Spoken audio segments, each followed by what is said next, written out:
आणि आता पाहणार आहोत सविस्तर महाराष्ट्राची खबरबात। आणि सुरुवातीलाच राजकीय क्षेत्रातली सगळ्यात मोठी बातमी। अजित पवारांसह 15 आमदार फुटणार। अजित पवार भाजप सोबत जाणार, अंजली दमानियांचा मोठा दावा। दमानियांच्या या दाव्यानं राजकारणामध्ये मात्र खळबळ उडालेली आहे। अजित पवार हे लवकरच भाजप सोबत जाणार असल्याचं ट्विट सामाजिक कार्यकर्त्या अंजली दमानियांनी केल्यामुळे राजकीय वर्तुळात चर्चा सुरू झाली आहे। तर राज्यातील सत्ता संघर्षावर कधीही सुप्रीम कोर्टाचा निकाल येऊ शकतो आणि त्यानंतर राज्यामध्ये निर्माण होणारा राजकीय पेच सोडवण्यासाठी अजित पवार भाजपला मदत करणार असल्याचा दावा दमानी यांनी केलेला आहे। दमानी यांच्या या ट्विटमुळे राजकीय चर्चेला मात्र उधाण आलेलं आहे। अजित पवार भाजप सोबत जाणार, अंजली दमानी यांचा मोठा दावा। दमानी यांच्या दाव्यानं खळबळ।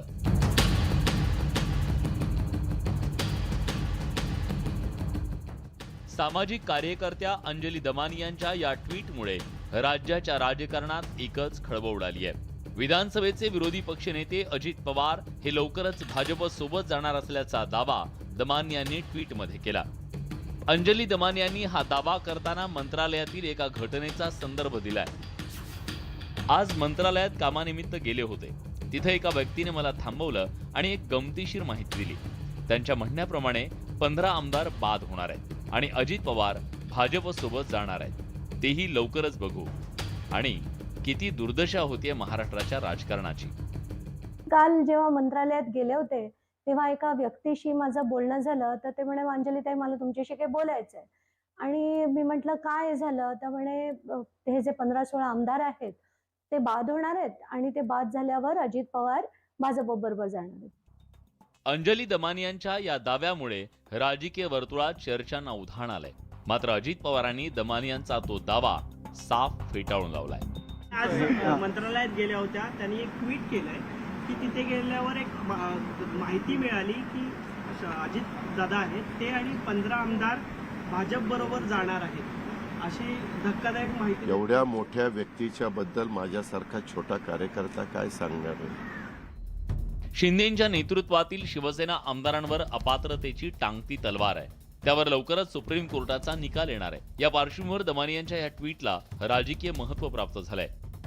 अंजलीताईंच्याबद्दल मला आदर आहे, कारण त्या एक सामाजिक कार्यकर्ते आहेत। परंतु असं वक्तव्य करायचं आणि सुप्रीम कोर्टाच्या बद्दल हे योग्य आहे का? तुम्ही विचार करा। सुप्रीम कोर्टाकडे ही केस क्लोज झाली, फायनल त्यांनी डिसिजन द्यायचा आहे। जो काही डिसिजन देतील तो त्यांचा अधिकार आहे, तो सगळ्यांनी ऍक्सेप्ट केला पाहिजे। आम्ही सुद्धा ऍक्सेप्ट, आम्ही एक शब्द काढलेला नाही सुप्रीम कोर्टाच्या डिसिजन बद्दल। अजित पवारांनी भलेही अंजली दमानी यांच्या त्या दाव्याचं खंडन केलं असलं तरी पुन्हा एकदा अजित पवारांवरून नव्या चर्चेला तोंड फुटलंय। राज्यात पुन्हा पहाटेच्या शपथविधीची पुनरावृत्ती होणार का, अशी राजकीय वर्तुळात चर्चा सुरू झाली आहे। Bureau report, news 18 Lokmat.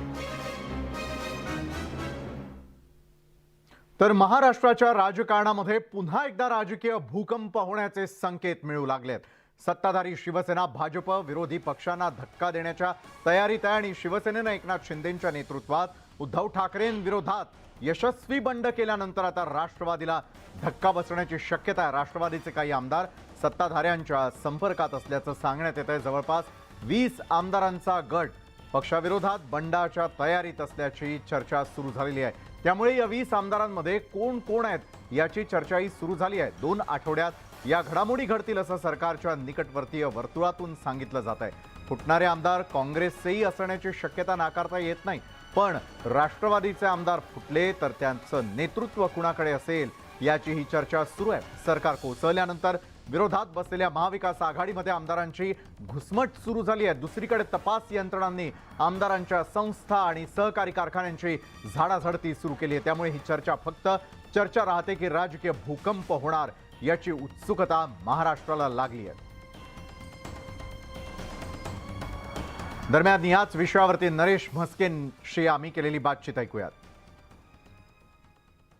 याच्यामध्ये मुळात संजय राऊत असतील, उद्धव बाळासाहेब ठाकरे, त्याचबरोबर इतर काही लोक आहेत, त्यांच्या संपूर्ण कारभाराला, त्यांच्या वागण्याला हे सगळे आमदार कंटाळलेले आहेत आणि लवकरच तुम्हाला नवीन घडामोडी दिसून येतील। महेश सपाट्यांचं पण सांगता येणार नाही उद्या कुठे असतील। जितेंद्र आव्हाडांसारखी माणसं त्यांच्यावरती डोक्यावर येऊन बॉस आहेत. त्यामुळे मला वाटत नाही की महेश तपासे पण राहतील.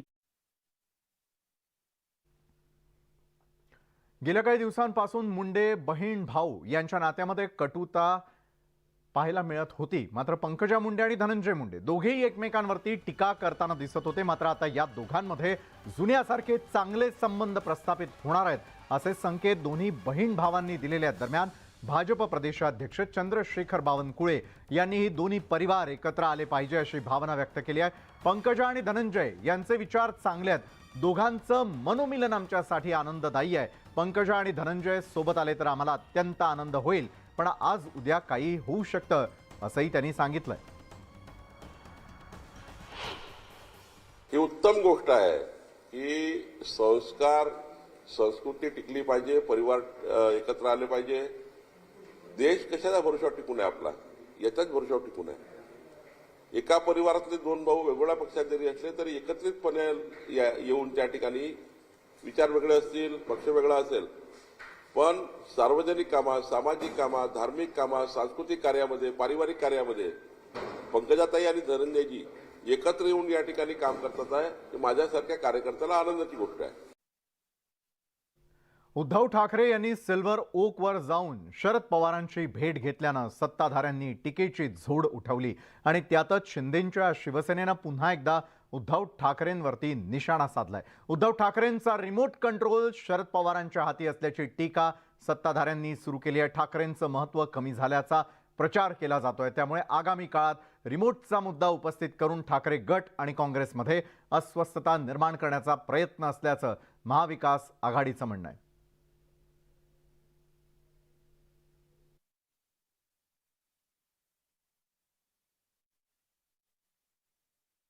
ठाकरे घराण्याचा हा वारसा आहे की स्वतःच्या हातात रिमोट कंट्रोल ठेवायचा आणि उद्धवजींनी सत्तेसाठी, पदासाठी स्वतःचा रिमोट कंट्रोल राष्ट्रवादी काँग्रेसच्या हातात दिला.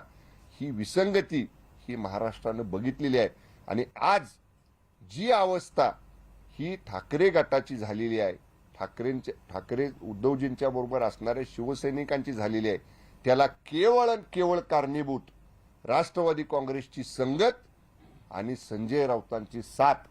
याच्यामुळे ही वेळ आज उद्धवजींच्यावर आलेली आहे. आरोप करणाऱ्यांच्या बुद्धीची कीव करायला पाहिजे आणि आरोप करणाऱ्यांचं जे षडयंत्र आहे त्याचे हेडक्वार्टर दुर्दैवाने नागपूरलाच आहे आणि त्याचं प्रतिबिंब काल कोल्हापूरला चंद्रकांत पाटलांच्या माध्यमातून दिसून आलंय. त्यामुळे शरद पवार साहेबांना ज्यावेळेला आदरणीय नरेंद्र मोदी साहेब ज्यावेळेला भेटतात त्यावेळेला मग असं म्हणायचं का नरेंद्र मोदी साहेबांचा रिमोट कंट्रोल शरद पवार साहेबांच्या हातात आहे किंवा बारामतीमध्ये आहे असं म्हटलं तर त्यांना चालेल का?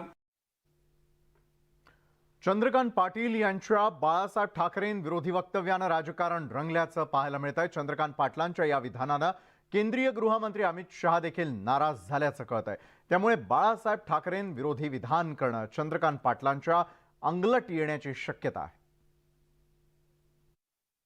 चंद्रकांत पाटलांवर अमित शहा नाराज, बाळासाहेब ठाकरेंवरील वक्तव्य भूलं, वादग्रस्त वक्तव्य टाळा, शहांनी खडसावलं. बाबरी संदर्भातील विधानानं पाटील एकाकी. बाबरी मशीद पाडण्यामध्ये बाळासाहेब ठाकरे आणि शिवसैनिकांचा सहभाग नव्हता असं विधान करत चंद्रकांत पाटलांनी वाद ओढवून घेतल्याचं पाहायला मिळतंय. मागील 2 दिवसांपासून ठाकरे गटासह विरोधकांनी चंद्रकांत पाटलांवर टीकेचे बाण चालवायला सुरुवात केली. पण त्यातच आता चंद्रकांत पाटलांच्या या विधानानं अमित शहा देखील नाराज झाल्याची माहिती मिळतेय. आगामी लोकसभा आणि विधानसभा निवडणुकीच्या तोंडावर अशी वक्तव्य नको, अशी वादग्रस्त वक्तव्य खपवून घेतली जाणार नाहीत अशा शब्दात अमित शहानी भाजप नेत्यांना खडसावल्याचं कळतंय. त्यानंतर आता भाजप नेत्यांनीही या प्रकरणात चंद्रकांत पाटलांना एकाकी पाडल्याचं दिसून येत आहे. देखिए, पाटिल जी का बयान पूरी तरीके से सुना गया होता या उन्होंने बताया गया होता तो अलग होता. उनके उस व्यक्तिगत बयान को इतिहास बदल नहीं सकता. बाला साहब जी ने राम जन्मभूमि के लिए जो योगदान भूमिका ली वो स्वागतार्ह, अभिनंदनीय है, समर्थनीय है. दुसरीकडे शिंदेंच्या शिवसेनेनं चंद्रकांत पाटलांचं विधान भाजपशी जोडणं गैर असल्याचं म्हटलंय. किंबहुना बाळासाहेबांच्या नावांमुळेच लोकांचं प्रेम मिळाल्याचं सांगत चंद्रकांत पाटलांना चिमटा काढलाय. बाळासाहेबांचा अपमान करण्याचा जर त्यांचा उद्देश नसेल तर मग आता आपल्याला बाळासाहेबांचं नाव घेता येत नाही आणि म्हणून कसंही हे करून ते भाजपशी जोडायचं हे एवढं चुकीचं आहे असं मला स्वतःला वाटतं. सत्ताधारी स्वतः चंद्रकांत पाटलांच्या विधानावरून हात झटकत असताना ठाकरे गट आक्रमक झाल्याचं पाहायला मिळतंय. ठाकरे गटानं चंद्रकांत पाटलांविरोधात आंदोलन करत बाळासाहेबांचा अपमान करणाऱ्या चंद्रकांत पाटलांच्या मंत्रिपदाचा राजीनामा घेण्याची मागणी केली आहे. आमची मागणी कायम आहे. बाळासाहेबांचा अपमान करणाऱ्यांना राज्याच्या मंत्रिमंडळामध्ये स्थान असता कामा नये. नाव घेऊ नका बाळासाहेबांचं आणि शिवसेनेचं. तुम्ही लाज आणलीत महाराष्ट्राला. एकंदरीतच राज्यातील सत्ताधारी पक्ष विविध मार्गाने बाळासाहेब ठाकरेंचा गौरव करत असताना चंद्रकांत पाटलांनी बाळासाहेब ठाकरेंविरोधात विधान करून वाद ओढवून घेतला. परिणामी चंद्रकांत पाटलांच्या त्या वक्तव्याविरोधात आता त्यांच्या पक्षातून नाराजीचे सूर उमटू लागलेत. आता स्वतः अमित शहा देखील त्यांच्यावर नाराज झाले असतील तर चंद्रकांत पाटील अडचणीत येण्याची शक्यता आहे. त्यामुळे या प्रकरणात पुढे काय घडतं हे पाहणं महत्त्वाचं ठरणार आहे. Bureau report, news 18 Lokmat. राज्याच्या सत्ता संघर्षावरती लवकरच निकाल येणार असल्याची शक्यता आहे. 14 मे आधी निकाल येण्याची दाट शक्यता वर्तवण्यात येते. राज्याच्या सत्ता संघर्षाच्या निकालाकडे राज्याचंच नव्हे तर अवघ्या देशाचं लक्ष लागलेलं आहे. 16 मार्च रोजी सत्ता संघर्षाची सुनावणी पूर्ण झाल्यानंतर सरन्यायाधीश धनंजय चंद्रचूड यांच्या घटनापीठानं आपला निकाल राखून ठेवलेला आहे. त्यामुळे हा निकाल कधी लागणार याकडे आता सर्वांच्या नजरा वळलेल्या आहेत. आतापर्यंतचा इतिहास पाहता एखाद्या मोठ्या प्रकरणाचा निकाल राखून ठेवल्यानंतर साधारण महिनाभरामध्ये न्यायालयाकडून त्याचा निकाल जाहीर केला जातो. सर्वोच्च न्यायालयानं सत्ता संघर्षाचा निकाल राखून ठेवलाय. त्याला येत्या 16 एप्रिल रोजी 1 महिना पूर्ण होईल. त्यामुळे लवकरच हा निकाल लागण्याची शक्यता आहे.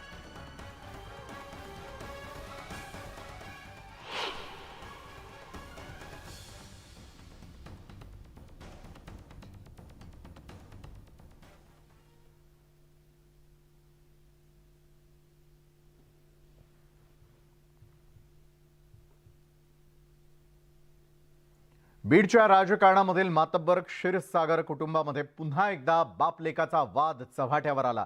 आमदार संदीप क्षीरसागरांनी वडिलांनाच धक्काबुक्की केल्याची घटना उघडकीस आली. आमदार संदीप क्षीरसागर यांचे वडील रवींद्र क्षीरसागर यांनी पोलिसात धाव घेतली आहे. आमदार मुलानं धक्काबुक्की आणि शिवीगाळ केल्याचा आरोप रवींद्र यांनी केला. या प्रकरणी बीड शहरातील शिवाजीनगर पोलीस ठाण्यात तक्रार करण्यात आलेली आहे. आमदार संदीप क्षीरसागर आणि त्यांचे बंधू अर्जुन क्षीरसागर यांनी धक्काबुक्की केल्याचा आरोप करण्यात आलेला आहे. या प्रकरणी संदीप क्षीरसागर आणि अर्जुन क्षीरसागरांवर अदखलपात्र गुन्हा दाखल करण्यात आला. या वादाची राजकीय वर्तुळात चर्चा होतीये.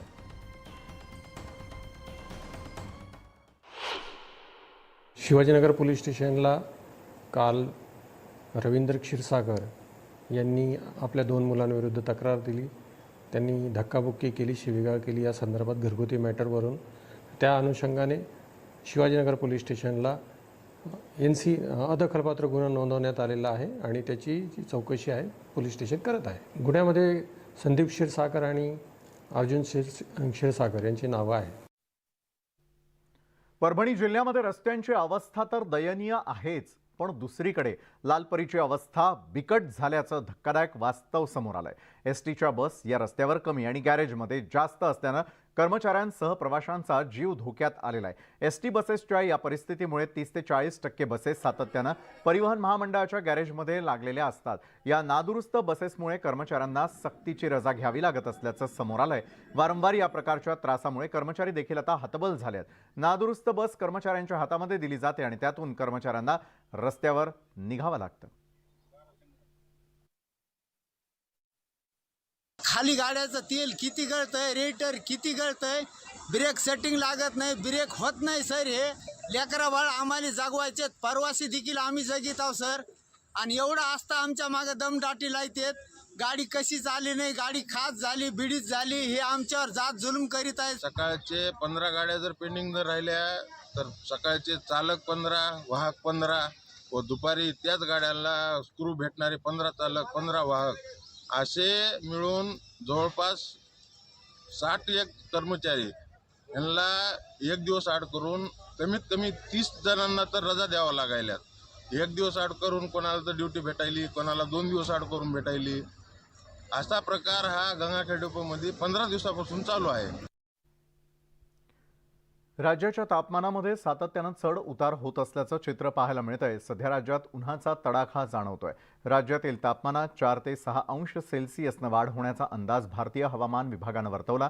रत्नागिरी आणि सिंधुदुर्गातील काही भागात उष्माघाताचा इशारा देण्यात आलेला आहे, तर दुसरीकडे विदर्भातही तापमानात वाढ झालेली आहे. विदर्भात सर्व जिल्ह्यात 40 अंशांच्या वर तापमान गेलेलं आहे.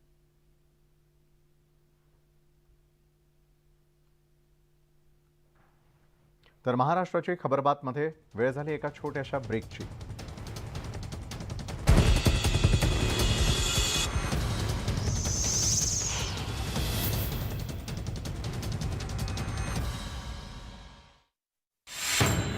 जगासोबत चालायचं तर अपडेट राहावंच लागेल. पण रीलच्या जमान्यात वेळ आहे कोणाकडे?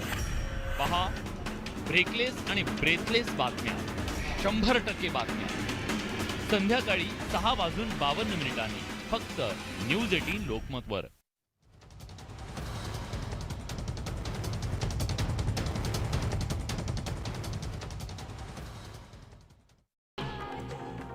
नागपुरातील दर्शन कॉलनी मैदानात होणाऱ्या वज्रमुठ सभेला भाजपच्या स्थानिक नेत्यांनी विरोध केलाय. याच पार्श्वभूमीवर मैदानात आता 24 तास पोलीस सुरक्षा व्यवस्था तैनात करण्यात आली आहे.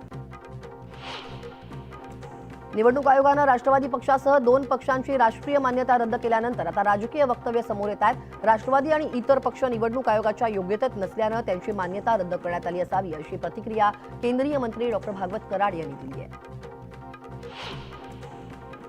शिर्डी पोलीस स्टेशन हद्दीत सोनसाखळी चोरी करणाऱ्या एका आरोपीला पोलिसांनी अटक केली आहे. साहिल पिंगळे असं आरोपीचं नाव असून त्याच्याकडून 1,50,000चा मुद्देमाल पोलिसांनी हस्तगत केला. बाळासाहेबांबाबतच्या वक्तव्यावरून अमित शहा चंद्रकांत पाटलांवरती नाराज असल्याची माहिती सूत्रांकडून देण्यात आली आहे. निवडणुकीच्या तोंडावर अशी वक्तव्य नको असं त्यांनी पाटलांना खडसावल्याचंही बोललं जात आहे. आशिष शेलारांनी दिल्लीत जाऊन अमित शहा आणि JP नड्डांची भेट घेतली आहे. बैठकीत मनपा निवडणुकीसह राज्यातील राजकारणावरती चर्चा झाल्याची माहिती मिळते. महाराष्ट्र राज्य सहकारी बँकेतील घोटाळ्याप्रकरणी सक्तवसुली संचालनालयानं अर्थात ईडीनं आरोपपत्र दाखल केलंय. मात्र या आरोपपत्रातून ईडीनं अजित पवार आणि त्यांच्या पत्नी सुनेत्रा पवार यांचं नाव वगळल्यानं सर्वांच्या भुवया उंचावल्या. 19 एप्रिल रोजी या आरोपपत्रावरती कोर्टात सुनावणी होणार आहे.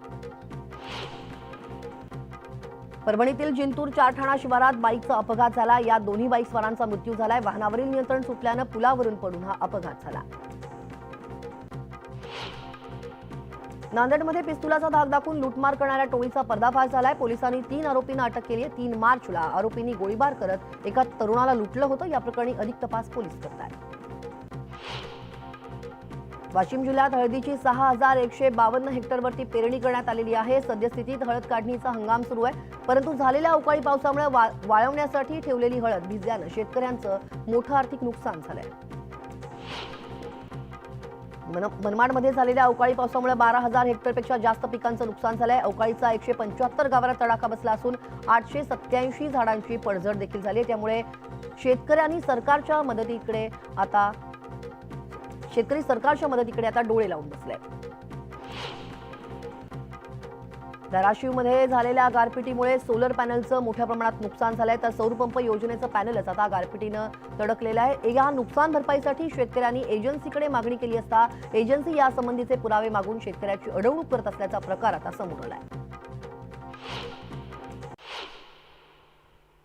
बँक ऑफ महाराष्ट्राच्या मॅनेजरला मारहाण केल्याचा धक्कादायक प्रकार बीडमध्ये उघडकीस आला. या मारहाणीचा प्रकार सीसीटीव्ही कॅमेऱ्यात कैद झाला. या प्रकरणी भाजपचे नेते नवनाथ शिराळेंसह इतरांविरुद्ध बीड शहर पोलीस ठाण्यामध्ये गुन्हा दाखल झालाय. मॅनेजर उद्धट वागत असल्यानं मारहाण केल्याचं कार्यकर्त्यांनी सांगितलंय. अमरावतीमधील व्हायरल तवा बाबाची भंडाऱ्यातील सत्यपाल महाराजांनी पोलखोल केली आहे. गरम तव्यावरती ओला कपडा टाकून बाबा बसत असल्याचा खुलासा त्यांनी केलाय. बीडमध्ये आमदार संदीप आणि त्यांचे बंधू अर्जुन क्षीरसागर यांनी आपल्या वडिलांनाच धक्काबुक्की केली आहे. पितापुत्रात हा वाद नेमका कोणत्या कारणावरून झाला हे अद्याप समोर आलेलं नाहीये. मात्र वडिलांनी मुलाची धक्काबुक्कीची ही जी तक्रार आहे ती पोलीस ठाण्यामध्ये देण्यात आली आणि दोन्ही मुलांवरती गुन्हा दाखल झालाय.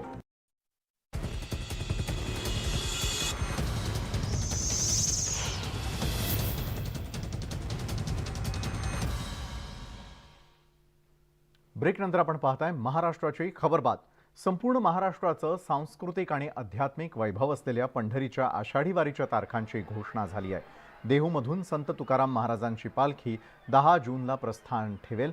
28 जूनला पंढरपूरमध्ये संत तुकाराम महाराज मंदिरात मुक्कामी पोहोचेल, तर 11 जूनला रविवारी संध्याकाळी 4 वाजण्याच्या सुमाराला ज्ञानेश्वर माऊलींची पालखी आळंदी मंदिराच्या दर्शन मंडपातून प्रस्थान ठेवणार आहे. आषाढी वारीसाठी राज्याच्या कानाकोपऱ्यातून पालख्या पंढरीच्या दिशेनं प्रस्थान करतात.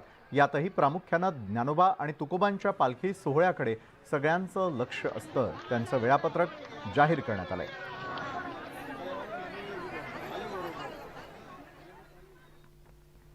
आणि यावेळेला एक महत्त्वाची बातमी येते. बॉलिवूड सुपरस्टार संजय दत्त बाबत एक मोठी बातमी समोर येते. शूटिंग दरम्यान संजय जखमी झालेला आहे. संजयच्या आगामी केडी द डेव्हिल या कन्नड चित्रपटाचं शूटिंग बेंगळुरू जवळ सुरू आहे आणि या चित्रपटात बॉम्बस्फोटाच्या सिक्वेन्सचं शूटिंग सुरू होतं आणि या बॉम्बस्फोटाचं शूटिंग करताना संजय दत्त जखमी झाल्याची माहिती आहे. संजय दत्तचा हात आणि चेहऱ्यावर खूप जखमा झालेल्या आहेत. या घटनेनंतर चित्रपटाचं शूटिंग थांबवण्यात आलंय.